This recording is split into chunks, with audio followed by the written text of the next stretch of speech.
दोस्तों स्वागत है आपका। मैं जुनैद अरसलान और इस वक्त मैं स्थानीय ज़िला कलेक्ट्रेट में हूं और हमारे पीछे आप देखेंगे तो निषाद नगर गांव है जो बेलवा घाट है खेदूपुर से पहले, उसके सामने निषाद नगर है और यहाँ इस गांव की आबादी लगभग 3000 है और यहाँ कई घर ऐसे हैं जो अब नदी जो है वो इनके रास्ते को काट रही है, जिसकी वजह से इनके घर जो है वो खतरे के निशान के पार जा रहे हैं, जिसकी वजह से ये गांव के लोग बेहद बेचैन हैं। हमारे साथ बसंत जी हैं, हम इनसे बात करना चाहते हैं। सर, क्या मामला है? एक नदी के उत्तर साइड में अगर आप दक्षिण साइड जाएंगे तो इलाका है जिसको निषाद नगर कहते हैं। बेलवा घाट जैसा उसके पार जाते हैं पूरा बेलवा घाट के बाद जो निषाद नगर है लगभग 3000 की आबादी है, 400-500 घरों के रहने वाले लोग हैं और उसके उत्तरी हिस्से से बहुत ही कम होगा। ये छोटी सी संख्या जो हमारे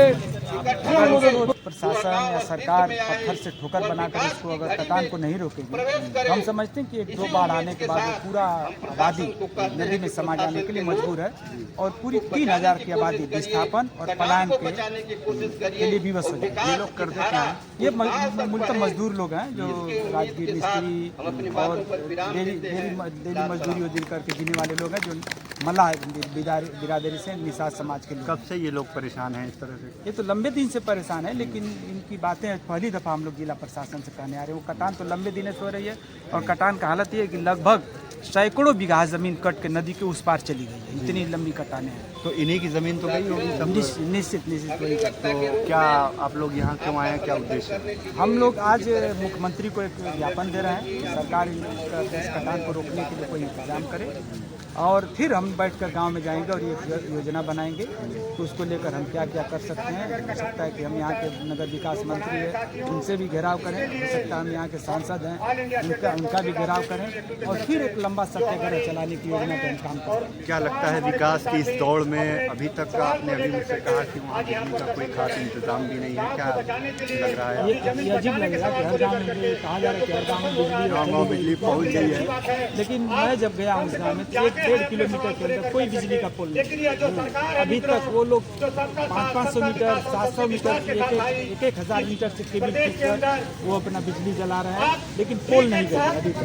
हम लोग वही मांग कर रहे हैं कि दौर में जब आप करेंगे गाँव में पोल बिजली पहुँचा दी गई है, एक नगर से सटा एक इलाका ऐसा जहाँ 1 किलोमीटर के अंदर एक भी पोल नहीं है और वो बिजली इधर से उधर खींच कर जलाने के लिए मजबूर है। ये भी एक विकास का मॉडल है, ये सरकार का सबका साथ सबका विकास है।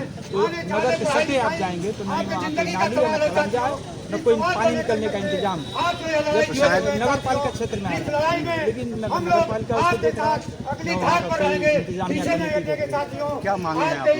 हम लोग की प्रमुख मांग है कि पहले तो कटान सबको बचाया जाए, उस गाँव को सुरक्षित किया जाए और वहाँ के गांव में एक व्यापक योजना बना के वहाँ की नगर पालिका से जो सुविधाएं नाली खरंजा बिजली ये बुनियादी चीज़ें उन पर वहाँ पहुँचाएं, ये हमारी मांग। तो ये थे हमारे साथ बसंत कुमार जो कम्युनिस्ट पार्टी के एक वरिष्ठ नेता हैं और इन्हीं की अगुवाई में ये प्रदर्शन यहाँ पर हो रहा है और इनकी मांग है कि जो नदी का कटान है वो रोका जाए और इस पर जिला प्रशासन और हुकूमत को भी ध्यान देने की आवश्यकता है। धन्यवाद।